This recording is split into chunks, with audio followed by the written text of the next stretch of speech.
What is up, Teach Better family? It's Jeff, and no, that's not Dave Schmittou.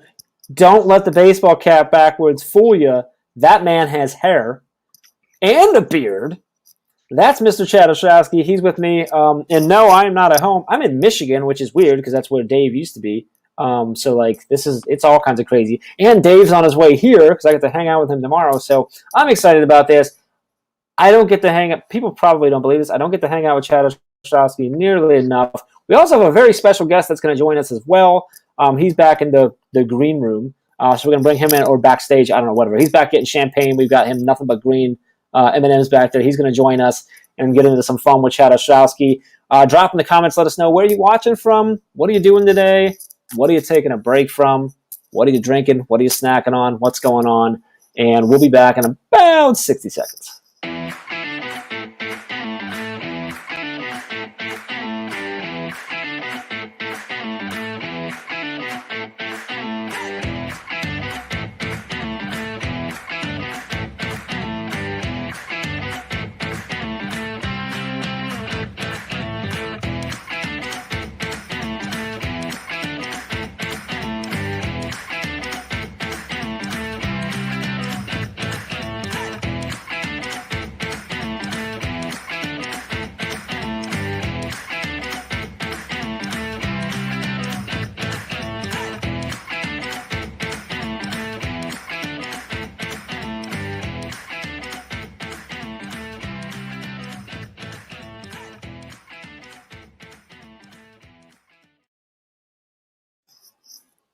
Buddy, how are you? What's up, man? I am good, man. I'm good. It's probably interesting. I think a lot of people probably don't realize that like we don't actually see each other every day and get to hang out. I mean, we talk a lot most days compared to like maybe years 1, 2, and 3, where it was literally like, if I see Chad one more time, I'm going to blow things up. Because we were together all the time in a car or on planes Cars and everywhere else. Well, I was telling a story the other day about being on a ferry going to Put in Bay. Like, I mean, we spent a lot of time together. So like this is fun. I don't know.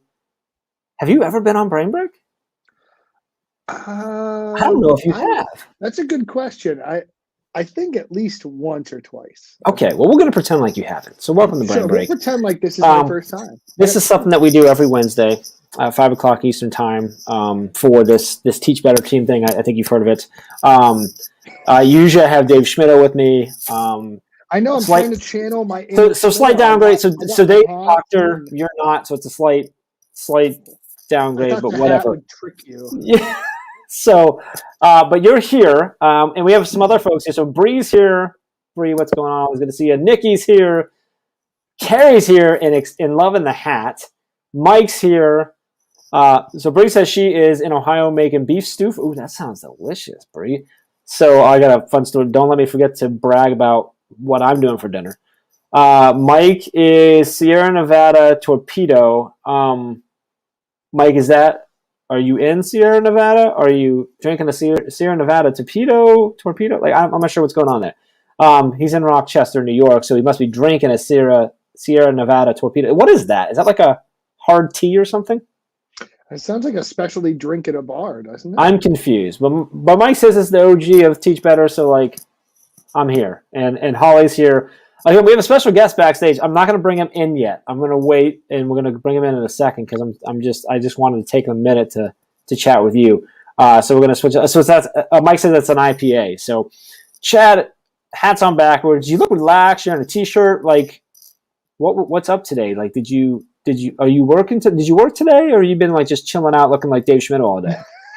Like I said, did you wake up this morning? You're like, well, I got to do Brain Break tonight. I'm going to be Schmittou all day long, which means I don't do any work. No, I did. I hope that's not what it means if I'm Dave Schmittou. I say that literally as he's traveling from from PA yesterday where he had like 5 hours of delays. He's in a plane right now. Yeah, he's actually flying the plane right now. He's flapping the mechanical wings like with like a row thing. Like that's what's happening. I had a pretty regular kind of low key work day today, actually. A couple like errands and stuff like that. But like before we went on, I just thought I would channel my inner Schmittou And I was like, how can I put that? I didn't have a Hawaiian shirt, which made me really mad. I looked, I couldn't find one, and or anything with a bike on it or anything like that. Yeah, And then I was like, what's the quickest way here? So I just threw the hat on. It did my best. Do you or any of the kids, do you have a bike in the garage? Like, can you go get a bike and just like set it on the desk behind you or something? That'd be great. I'd be okay with that. That's not gonna happen. Okay. I'm not gonna be able to do anything. I'm in like my little my living room of a hotel room here. Like I got a whole couch thing going on back there, and I'm at a desk. Like this is a nice little setup here. Much nicer than many hotels we've stayed in over the years. So you booked the nicer hotels for you then? I did not book this hotel. Sure. Michelle booked this hotel, so I got to talk. Which you got to talk to Michelle. Which leads me to this. So I want the living room hotels from now on. Okay, that's the exciting thing is that I'm in Grand Rapids, Michigan, which is where Michelle lives. That's true. Which is why I'm going to have dinner with Michelle right after this, and with one of our brand new team members, Karen Evans, who's driving down because she's like not too far away from here. She's coming and we're gonna have dinner safely, securely, and this and stuff. So that's exciting. But anyway, I have some questions that I want to ask you. I looked it up, so I grabbed questions. If you don't know, conversationstartersworld.com. Got that, and I thought that they have a whole bunch of different types of question banks. Class operation at Teach Better. So I picked questions to ask your crush.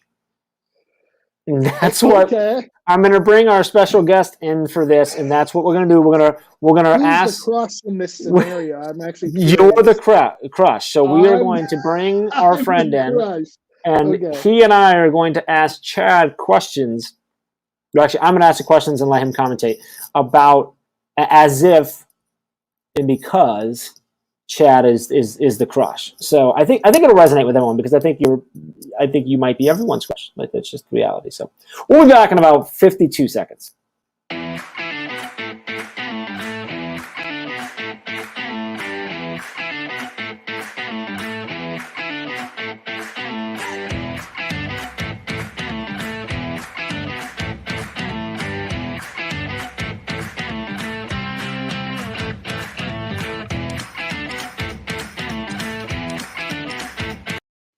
All right, I cut it early. I didn't want to wait. for it. So excited. I was so excited to bring Alex on. So listen. What is up, my friend? Hey guys.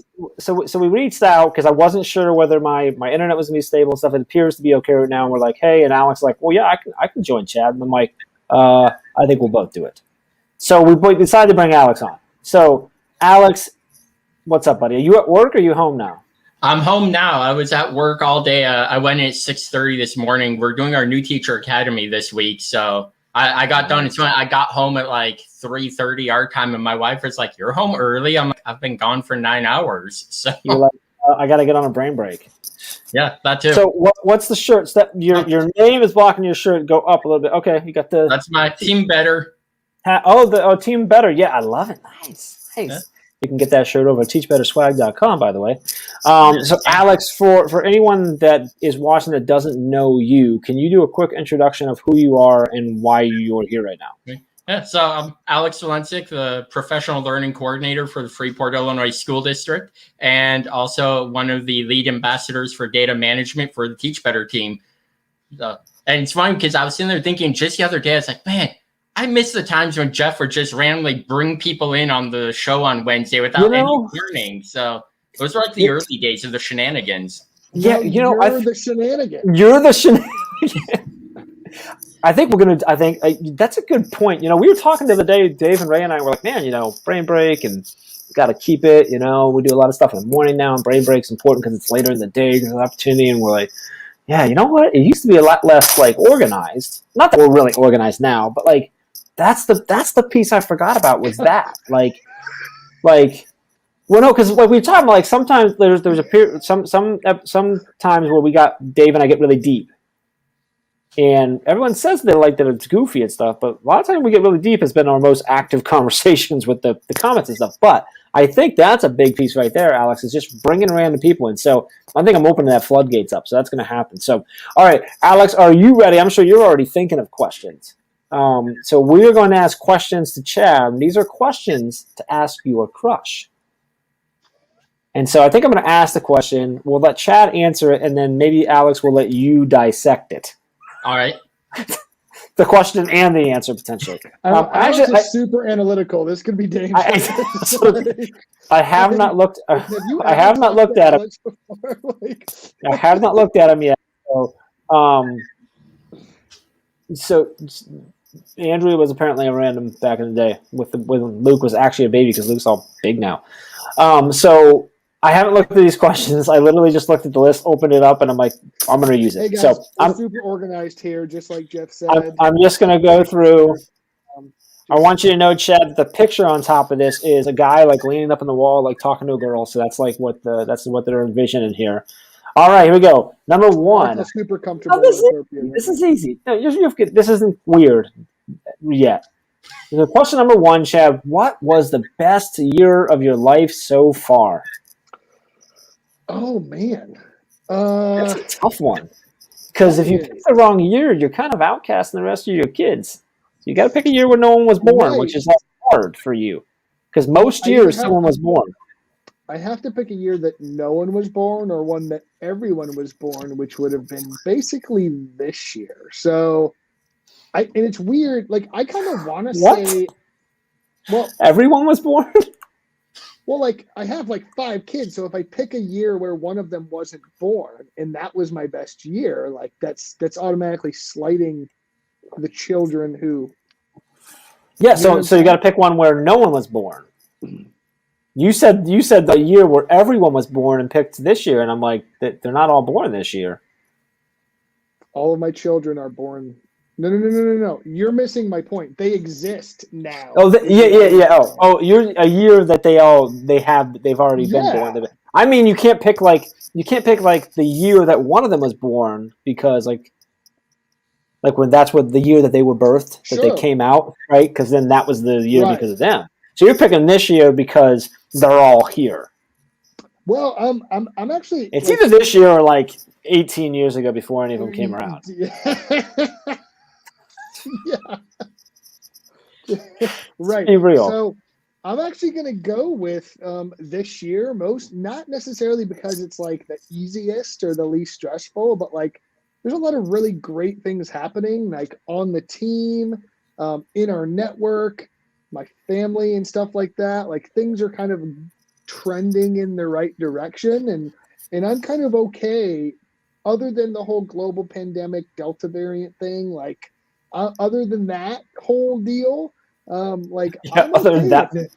Other than that global pandemic thing, but from like I'm with you. I agree with you. I'm with more you. confident in sort of where I'm at as a professional, as a person, as like that I've been like in the baseball cap definitely portrays that. You're this putting that isn't off. So Alex,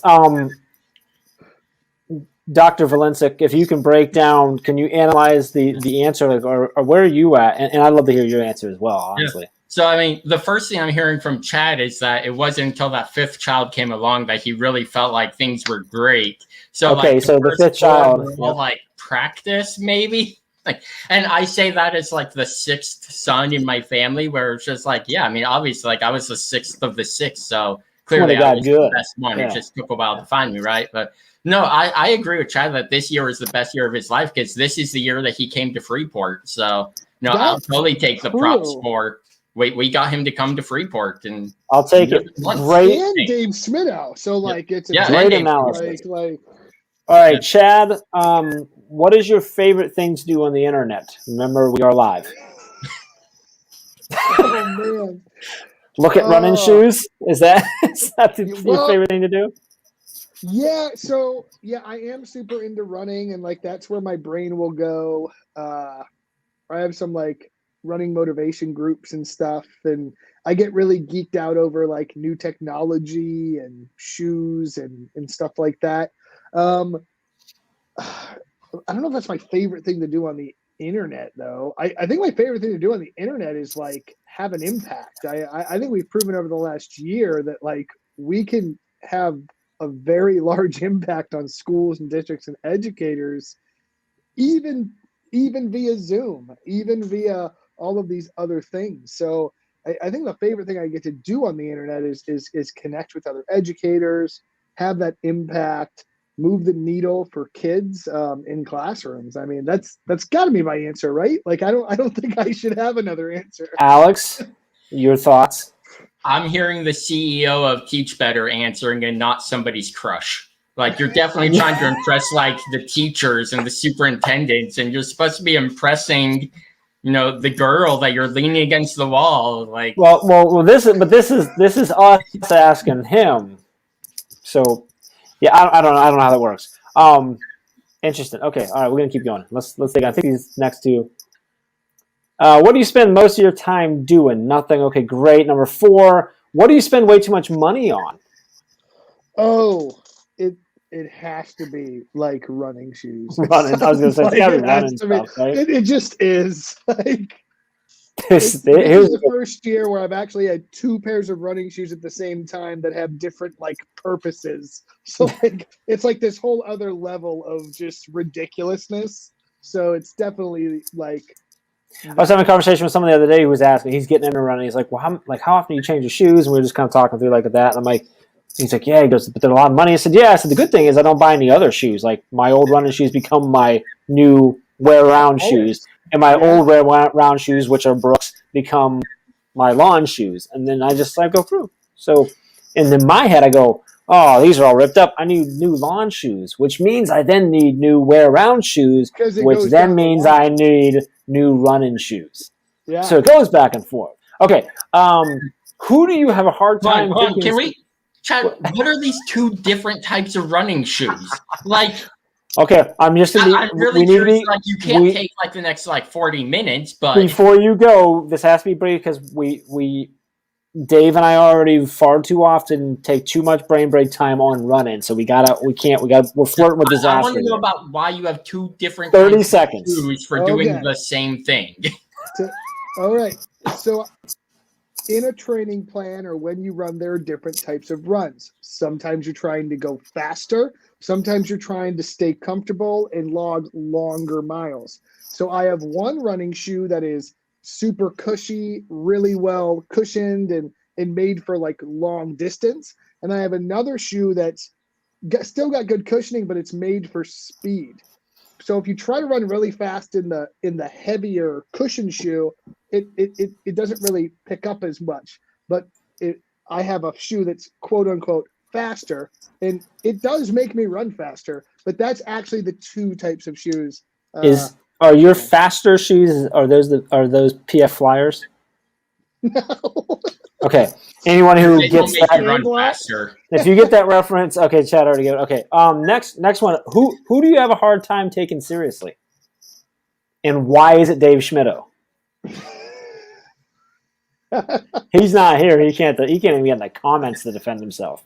Oh man. Who do you have a hard time taking seriously? Like seriously, like who do you like? Maybe I don't know. I'm trying to think of myself. I'm like, who's that person that's like typically like my funny person, like goofball, whatever. That when they get serious, I'm like, I don't believe you right now. I would say you, but we know when we're serious with each other. Like, does that make sense? So like, yeah, but I also think I'm really good at like getting you when I get really, really serious about something, and then it leads to like a really stupid punchline, and I get you on a joke. Yeah, so that's true. So it could be you. I'm actually going to say my teenage son, because there are times when my son Dylan, he'll be like actually care about something or be motivated about something, and I'll be like, "Oh, seriously, you are? Let's go do that then." I didn't know this was. Yeah. Hey, babe, it's happening. He wants to. He's gonna do it. That's interesting. That's funny. My in-laws, my wife's parents, who I love, who are awesome. Like they're doing it right now. I can tell. Anytime I say anything nice to them, because I'm so sarcastic with them, and anytime I'm nice with them, they literally roll up their pants sleeves because they think they're stepping in a pile of, because that's what I'm saying. I literally, like, after about 5 years, I'm like, I'm done. I give up, because when I try to be serious and compliment them, they literally don't believe me. They're waiting for like well, a punchline or something. So it's they're like when Dylan yeah, hey, yeah. I'll do the dishwasher. You're like, yeah, all right. Like I'm pretty sure, like if Or Dylan like- told you he did the dishwasher, you'd go and check, see that it's empty, and somehow still believe that there's dishes in there.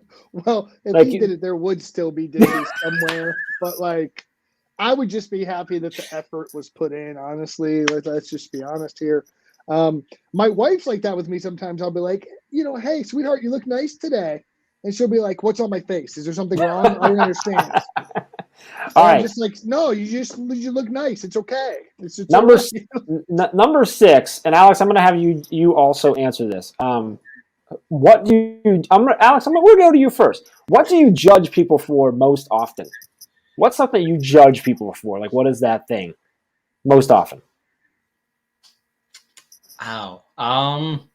It's okay. You can show your petty side here. It's You cool. know, honestly, it's sloppily. Like if you're wearing casual clothes, you can be wearing casual clothes, but like the person who's wearing like the nice clothes, but it just looks sloppy, where you're just like either like the shirt's untucked or the tie's like hanging down halfway down their chest because they didn't bother to like put it up all the way. Like, Ray Portman, he says this all the time, right? He's like, wear a tie or don't wear a tie, but don't I got you on halfway this. wear the tie. So So when I you're feel like it's one of those trying, things that just try. it drives me crazy. Yeah. Like the But there's some people that can pull that off. Brad Pitt. see, Brad I Pitt can don't pull think that off. that ever looks sloppy when he's doing it because it's I like know, because it's Brad he Pitt. puts it together. It's the people like you look, you're like, okay, like come on, like the So the problem is some other guys try and do that, and they're like, "Oh, I look like Brad Pitt," and you're like, "Yeah, you're forgetting something. you're Like, not Brad Pitt. you don't have the foundation yet." Yeah. I actually think I'm with Alex on this. I agree with him because it's like, okay, if you're at a wedding and there could be two people wearing like a polo and khakis, like semi-formal, looking completely different. Because one of them has a polo that's like 8 sizes too big and no belt and like dirty shoes on, and the other one's got like a nice golf shirt with like clean khakis and a nice like. So it's almost like pick your lane, right? If you're going to be casual, be casual. But if you're going to go for it and be like professional and want to do that, go all the way. Don't just like go halfway because that's almost worse than either scenario. So I'm with Alex on this. Mike says Alex got some street cred, and Nikki says she judges people by the team they root for, the sports team they root for. I think we all do that. We probably do that too much. My answer to this question, I think, is it's going to be weird, but I judge a lot of people based on their excuses. So like if I'm pushing someone or trying to get someone to improve, I'll actually judge them based on the excuses. The reason they give for why they don't do it. The reasoning they give, because I think it tells you about their true motivation or willingness or drive to do or not do something, right? It's a weird thing, but I feel like it tells you a lot about someone when they give you a reason for not doing or doing something, or what excuse they give for, messing something up. But also, like, if they own a mistake or if they do, you know what I mean? Like, whenever someone, like, people in their worst moments, like, I think that shows up a lot, right? Like when someone gives you an excuse, when I'm working with a teacher and they give me an excuse of why they don't think something will work that I'm showing them, or why they don't think X, Y, and Z will work for their kids, their excuses often tell me where their motivation and their barriers are. Because if they say, well, this won't work because my students can't, that's a big problem for me, right? But if say, I can't do this because I'm not comfortable scaffolding my learning progressions, or I've never tried this before. Like that's a different type of reasoning, and one of those is fixable, and one of those is in my opinion, a deeper flaw that's harder to fix. I agree. I'm trying to think. For me, I don't know what it is. Because I try really, really hard not to judge, which I think we always do. But I'm trying to think of what I most commonly would judge someone for. That card with this question. That's what I'm saying. But I think we all do that. I think for me, honestly, it's the the types of, I'm not sure if I'm on to say it's types of whatever the the things you post on Facebook. But I like could have gone there too. but I think for me it's Absolutely. more it's the level of which you clearly did or did not research the thing you post on Facebook. I think I judge people so much by that. Like if you share, I don't care if it's like political, fun, whatever. Like if you share something and I'm like, well, you clearly didn't research. I don't know why. That seems really stupid, but that's all I can think of. So, I don't know. Real quick, I just want to throw out, I really want to know what Nikki thinks about the sports team that Mike wears on his shirt. Because, like, you put up her thing and then Mike's comes up and his profile picture, he's wearing that jersey there. So, He does have that jersey. Nikki would love, It's the would Bills. love to have you weigh in. What is he wearing? The Bills. Buffalo Bills. Oh, they're all Bills. Oh, yeah. Well, Nikki may or may not. I don't know where Nikki's going to fall on that. Interesting. Well, we'll be waiting for Please that say in the they're comments. loyal if they like the Bills. Let's see. Number 7. What's your favorite thing to shop for? Why shoes for running? We're gonna go to Alex. Alex, what's your favorite thing to shop for other than Teach Better swag? That's gonna say it's like a Teach Better swag. Like, no, I would say tabletop games. Like, that's Okay. I think well, a lot of people know about, like, that's like our huge collection. When we moved into our house, the first thing I unpacked was our game collection, which was in like 20 boxes. So we've got lots of tabletop games. So are you a Michael Matera fan? Do you know Michael? Like Yeah. you need to meet Michael and go to his house. yeah, Not see his weird game way, room. but in like appropriate way. In like a we're gonna play games way. Just Alex is knocking on the way. The Jeff and Chad told me to come. Jeff told me to come over, Mike. You want to play some games? yeah. He was There was a like, while "Yeah, ago, like, just play I don't know it." if he's still doing it, but I know he was hosting like games that you could play over like video. And I joined one of them, but I think I haven't been able to do the others. I don't know if he's still doing them, but yeah, we've got, I think at our last number, it's something like 275 games. And then, like, if we don't include the expansions, it's like 240 because we have some of the games we have all the expansions for them. But Wow. That's crazy. and for some reason, we own 9 versions of Monopoly, even though we hate that game and never play it because it's a really dumb game. But people like buy it for us all the time. Jeff is like the person who actually likes Monopoly, aren't you? We do not collect. Well, actually, my kids, my son Jonathan, who's 9, will be 10 next month or in October. He loves Monopoly, which is crazy because I beat the snot out of him every time we play because I know I rope him into deals that he shouldn't be taking. So I've actually learned. I didn't like it when I was younger. I actually like it now with him, but it's just fun with that. But we don't collect games. I think we have 5 versions of Monopoly because we have like the original. We have like an all electronic one, which is kind of cool. You get like debit cards and stuff. And we have like a Fortnite one, Minions one, and some other one. I don't know. We got lots of stuff. I like Monopoly. All right, we're moving on. I'm skipping a few because they were silly. Chad, what is something that you find hilarious, but most people don't find funny at all? That most people don't find funny that I Something you think is funny that other people don't think is funny. I don't. Clear answer. I don't know. Clear answer for myself is me. I think I'm hilarious, and most people don't agree with that. So But I'm one of the people that doesn't agree with that, so that can't be my answer. yeah, it can't be your thing. So I want to touch on Chelsea's note here. I have a friend who actually has a board game company. This is something we might be able to think about. So Alex, don't let me forget about this idea. Wow, that would be cool. That'd be fun, wouldn't it? So Yeah. I just found like the Parker brothers, right? They're the ones who own Monopoly. They lost the patent for the actual game, only for the name. And that's why there's all the knockoff versions of Monopoly now, because there's like the game itself is in the public domain, but you can't call it Monopoly. So that's why there's like all those ridiculous knockoffs of the game, is because apparently the company didn't actually like renew their entire copyright. So it's like So- whatever Opoly. Wow. Yeah, that's why there's like a bajillion blank-opoly games now. And it's So all, we'd have to call it like Teach Betteropoly. yeah. Maybe just call it Betteropoly. It's like Monopoly, but better. All right, Chad, what is it? What do you find funny that no one else This does? is a cop out, but I love a good pun or like a dad joke. and like no. So a dad lot of- jokes and pun stuff like that, like the silly, stupid stuff. Like I think it's in its prime right now where people actually really love it because it's so bad. There's actually a massive TikTok account that's literally just two dudes that sit across from each other and tell dad jokes and just laugh. Like it's not even like they're not trying to laugh; they literally just laugh. But they're hilarious the way that they laugh. But then the jokes, like the dad jokes, are. There's another one of a woman who literally just puts up dad jokes. There's a Twitter account called Dad Jokes, and she reads and she just can't control herself ever. So it's hilarious to watch her lose it over every joke.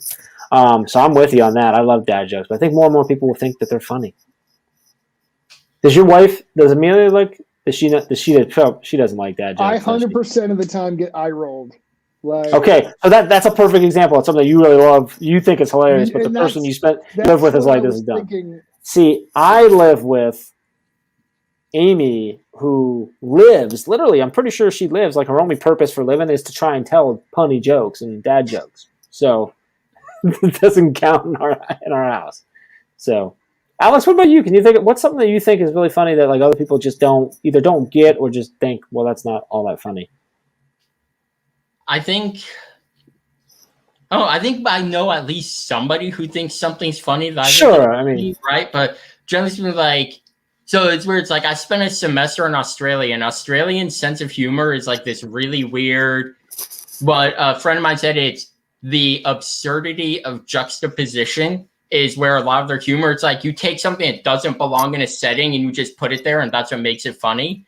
And I find it hilarious. And other people are like, "This is dumb." Like Chad wearing a hat backwards to me is hilarious. Well, because so it's not Chad. This makes a lot of sense for why you like our team because me being involved in education is freaking hilarious. It's not what it's supposed to be, so that makes sense. I get it. So, give me an example of that, like outside of Chad with the baseball cap. Actually, go ahead, Alex.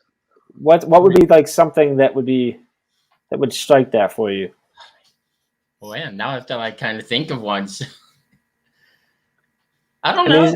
I can't think of anything specific. It's really just like anything that doesn't fit in the setting. If you follow Alex on Facebook, he always has these posts that are like, "What do you wonder? What do you see? What do you wonder?" Yes. What do you see? Like, what do you wonder? And like every once in a while, it's like super funny to me because I'm like, "Oh my gosh, why is that thing there? Or why is it designed that way? Or that doesn't." I scroll right past him because like I think Alex is trying to make me think too much, and I'm just like I gotta get away from that thing. No, actually, I think that's a really good example. I find my district's phishing test emails hilarious. When I get the email from, what was it? It was like Verizon, yeah, or like Google spelled with like eight O's in the middle. Like to me, those are really hilarious emails, and they're supposed to be taken seriously. Like, make sure people don't click on this, but. And you think it's hilarious. They're absurd. Yeah, so anything that is just incredibly absurd and obviously so.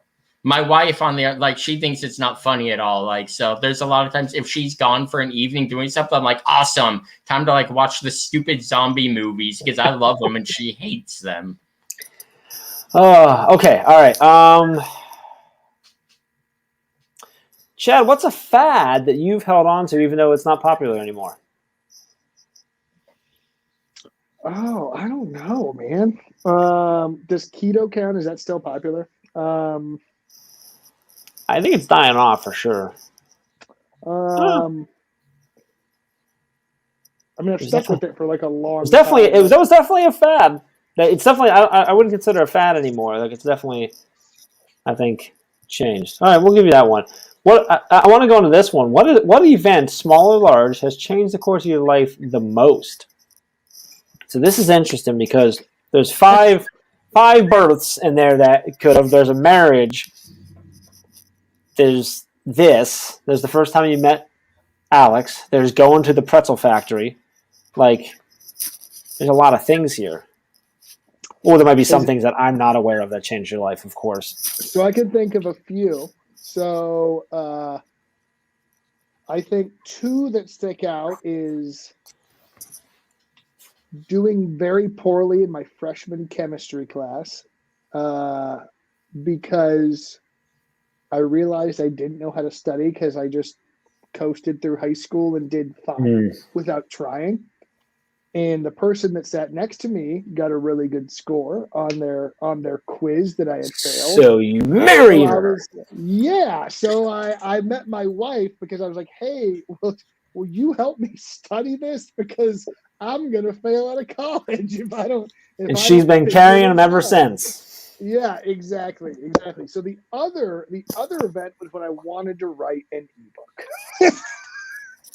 Yeah, that's probably pretty Which accurate. started the whole Teach Better thing. Yeah. Alex, how about you, man? What's a major an event, big or small, that really changed like your life the most? We're gonna get to know Alex a little bit. I think I would take it all the way back to in 1999. I got a phone call from a teacher at my school inviting me to attend the Illinois Teen Institute in that summer. There's a program we did at our school called Operation Snowball. It's a drug prevention leadership program. And there was like the executive board, which were like 4 of the students. I wasn't on the executive board. And one of them, they were all supposed to go to this event, and one of them wasn't able to go. So the director called me up. It's like, hey, your brothers have all gone to this thing. Do you want to go? And I was like, sure, I'll go. And I've been associated with that organization ever since. And it's like a lot of what I think and practice about leadership came through the Teen Institute. So I think there's a lot of like, to get like that really deep and serious, like not going to the Teen Institute in 99 would have completely changed a lot of what I've done in my life. So, and all because someone just like backed out of something at the last minute. They're like, well, we already paid for it, so we don't get our money back. So, hey, we'll send Alex instead. Good answer. Nice. All right. I enjoyed Chelsea's note on Chad's failed your commission, so he became a science teacher. In theory, my degree's in biology, though, so like. Well, I mean, that's sort of okay. So that's why Chad and Ray get along so well, right? Because Ray's the middle school math teacher who failed middle school math, and well, right. That's funny. And Chad failed chemistry, became a science teacher. It's interesting. Well, he would have failed, except that he found a girl. It's like, hey, you tutor me, and that's true. Yeah. At least I assume you passed the class. I passed that class. I failed organic chemistry once, but that's a universally understood, very difficult course. So I'll give myself a pass on that. All right. So, this could be interesting. I eventually did pass all my science courses, just in case anyone's curious. Like, it's okay. What is the most cringe-worthy thing you've ever seen someone post on social media? That could be a long, hard to distinguish list. That's right, Mike. You put Mike's thing up there. Do I have that power? No, the biology majors hate chemistry. Bio major. He understands exactly what I'm saying. Holly does as well. Cringeworthy thing I've ever seen posted. Cringeworthy thing on social media. Honestly, ignorance and hate in a really general sense. Like there's a lot of just complete ignorance and a lot of meaningless, pointless, just hurtful things on social media, and that always really makes me cringe. Just because when you're sort of putting incompetence out there in the world, I think with that much gusto, I think it says a lot about like you said, right? Like, how much did you research this thing that you put? Or like you're literally arguing with people like in the comments about something that like literally if you Googled for 2 seconds you would realize is not true, or like, so things like that. Like, I love when they use like a source that within the source says don't use this source.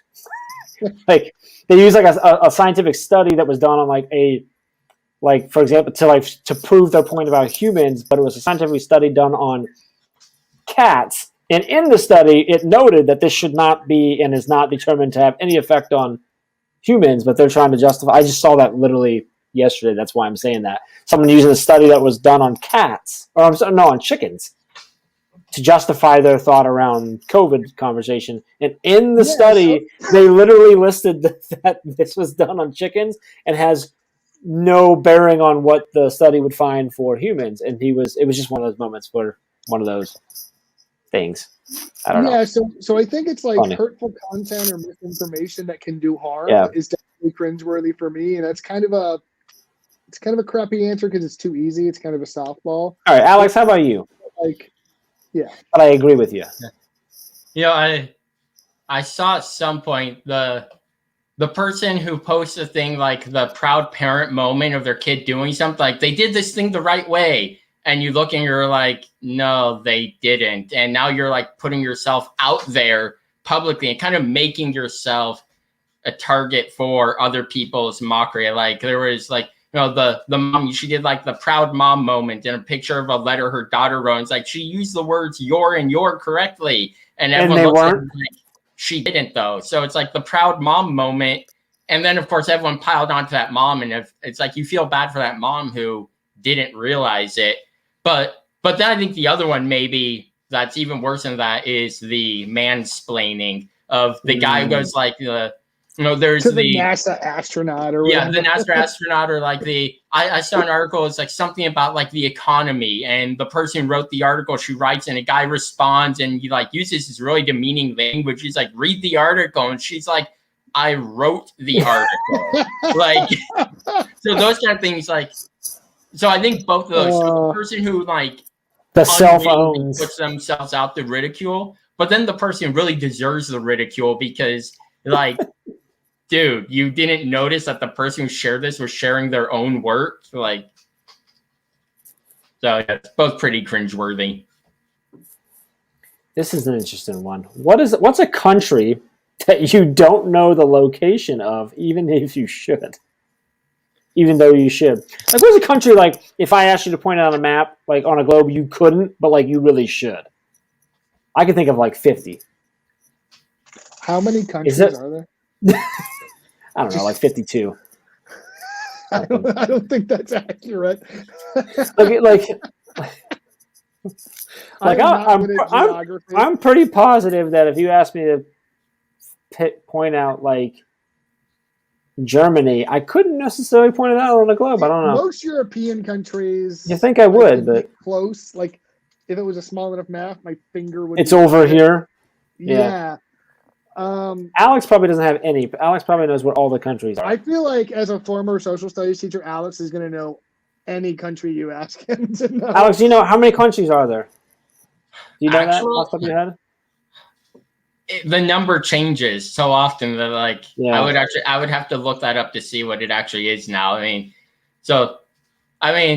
My elementary school experience was having social studies textbooks with like East and West Germany and the USSR, and I went to kindergarten in like '89, which was the year the Berlin Wall fell, and we still had these books that were like the USSR, and we're like, seriously, like that country hasn't existed for a decade. Why is it still in their book? But no, I think if you were to Because like books give are me a expensive. map of the world and be like, point to Azerbaijan, I might not be able to find that one.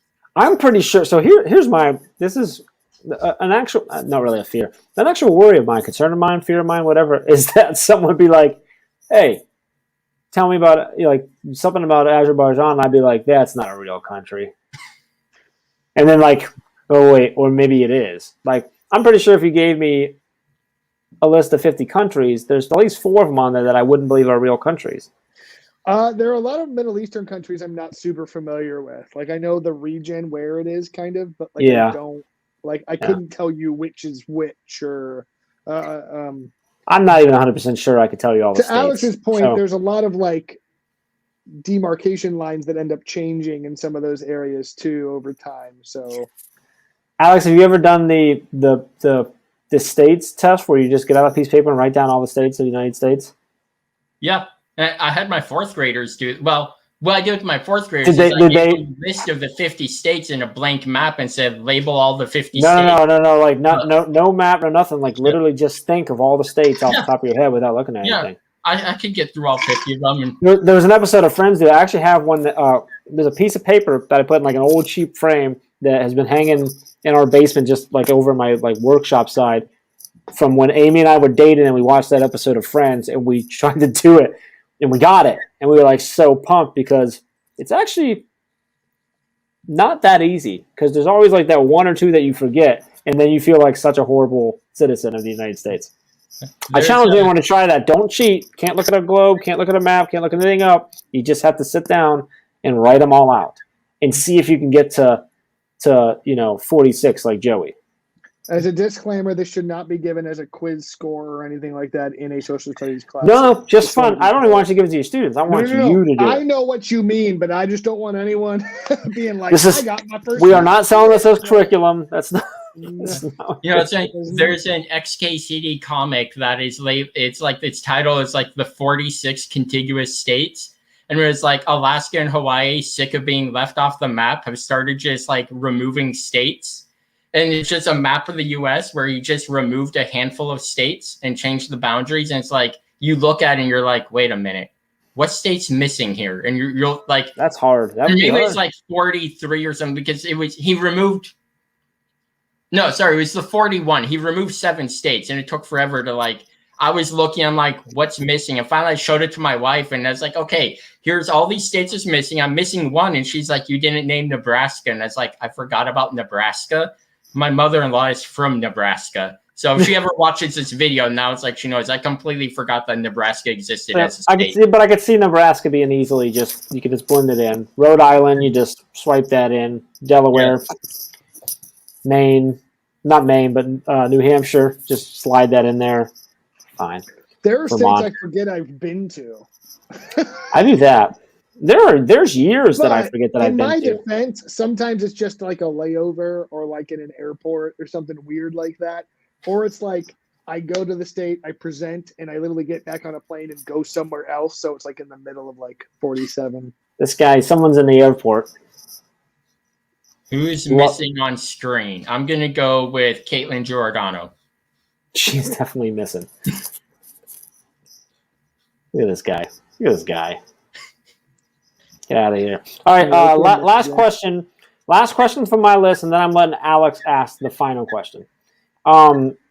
Chad, this is to you first. What is something that you have a hard time with, like something you struggle to do that most people find super easy? Social media. Like, I do not like taking pictures of stuff, like documenting stuff. Like thinking to do that? Like I'm usually like focused on the moment or doing the thing, and I never think, oh, I got to take a picture for Facebook or Twitter, or oh, I got to share this or post this, because like I'm doing it. I don't need to. My mom was always just like, I got to take 4 million pictures. I got to get. Oh, the same way, yeah. And I don't have that. Like, and maybe it's because my mom did it so much, it just annoyed me as a child. But like Chelsea almost burns her house down, apparently. Well,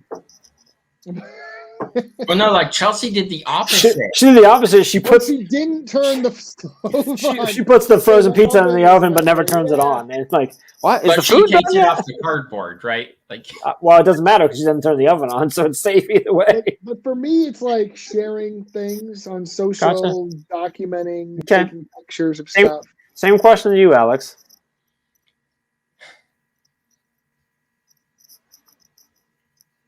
What's something that you struggle with that other people find easy?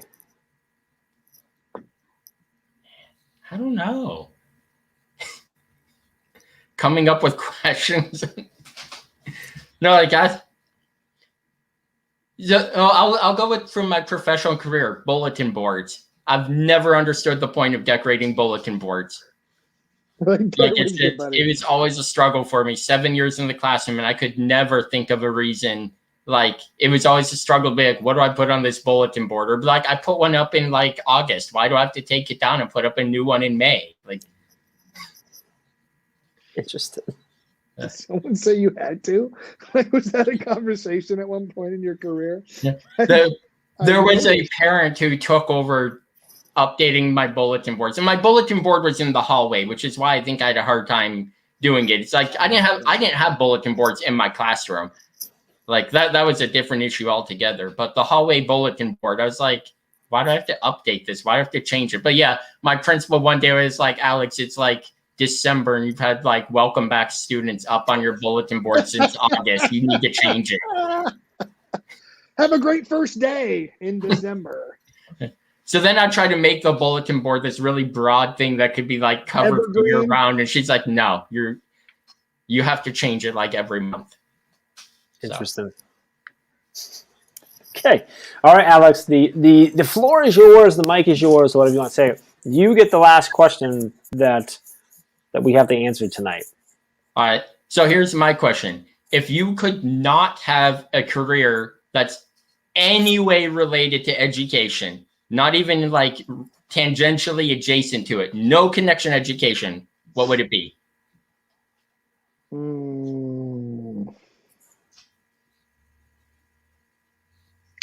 Well, I was like a lab scientist. Like I've done that work. How is that not connected to education? Well, you mean like not connection to the education industry? Yeah, I'd argue that almost all careers are connected to education. But yeah, okay, I get what you're saying. Not in the field of education. Before I was going to be an educator, I was going for my doctorate in not physical education, in physical therapy. in physical therapy. So like, I don't know if I'd go back to physical therapy, but maybe some sort of like athletic training, coaching, stuff like that. Well, coaching's kind of education too, huh? That's kind of but like athletic trainer, rehabilitation, maybe something like that. I don't know. I'd be a rock star. Thought that was an easy answer for all of us, but what about you, Alex? What would you be? If you weren't, I don't know if I can imagine that world, but go ahead. I think it would be like it's probably something in the field of behavioral health, which you could make that argument to the education, but it's more like the addiction recovery prevention type things. Again, and I think it's because that's what, going back to that thing I was talking about, like, the Teen Institute, Operation Snowball Incorporated, like, yeah, they have the education pieces, but then it's also like they do a lot of like the lobbying for public health policy and things like that. And I just want to note that like your answer is like that's a great answer. Chad's like physical therapy, like into a good field of like that, and I'm like 10. I'm like I want to be a rock star. Okay. Anyway, okay, this was fun. Alex, thanks for jumping on and joining us. This was entertaining. So much better than hanging out with Dave for an hour. Dave's here now, right? Like, well, I also get to see Dave tomorrow and hang out with him for like 6 hours tomorrow. So, it is what it is. So I'll get a little bit. He's not gonna have his baseball cap on tomorrow. He's just gonna have that bald head going tomorrow. And so you're talking earlier about like the things that don't belong. Like tomorrow's gonna be all of that because Dave's gonna be like done up, like to present. I'm gonna be like, this is weird, and I might I don't know if I'll laugh. I'm gonna see if I'm gonna laugh. Maybe I'll laugh. I don't know if I'll laugh out loud, but I might. I'll share. I'm gonna take lots of pictures and share stuff with you. Tomorrow night, though, after that, tomorrow night we have Teach Better Chat, which is Chelsea gets to see me tomorrow. Yeah, she just reminded me of that. What are you saying? Oh, are you at Chelsea school tomorrow? Mm-hmm. Oh, that's exciting. Yay for Chad getting to see Chelsea. And that whole school is filled with some really friggin' awesome teachers and leaders. So tomorrow night, Chris Anderson is leading the chat tomorrow night. Chris is awesome. He's down in Cincinnati, Ohio. He does some really cool stuff with science all around that area down there. So he's leading the chat tomorrow. Joshua Stamper is going to be live with him afterwards. If you haven't already heard, the chat is going to be going on a break very soon for the fall, at least for a while here. So the 26th will be our last chat with that. So that is going on, but we're super excited for these last couple ones. We've got some great folks lined up. Good chats. So we'll see you there at 8 p.m. Eastern time, 8:30 for the recap with Joshua Stamper. What else do I need to talk about? We'll be back here next week at the same time, same place, 5 o'clock Eastern time for Brain Break. I think Dave's back next week. I think it'll be Dave and I again next week, unless I decide that I'm not worthy, and then we'll fill in someone else.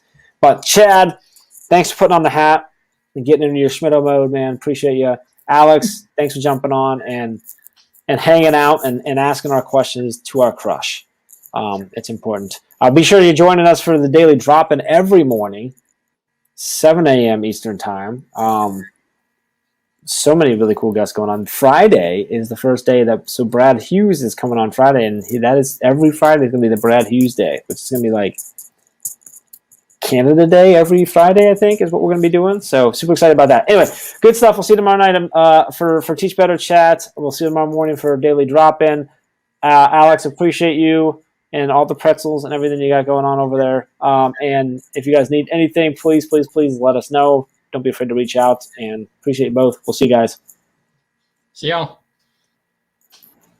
Jeff wasn't ready to hit the video. This is what happens when Jeff isn't ready to hit the video, is we do this for a little bit longer. Now it's just awkward. So remember when we talked about like things that were easy for some people and hard for you? I think mine must be pushing buttons.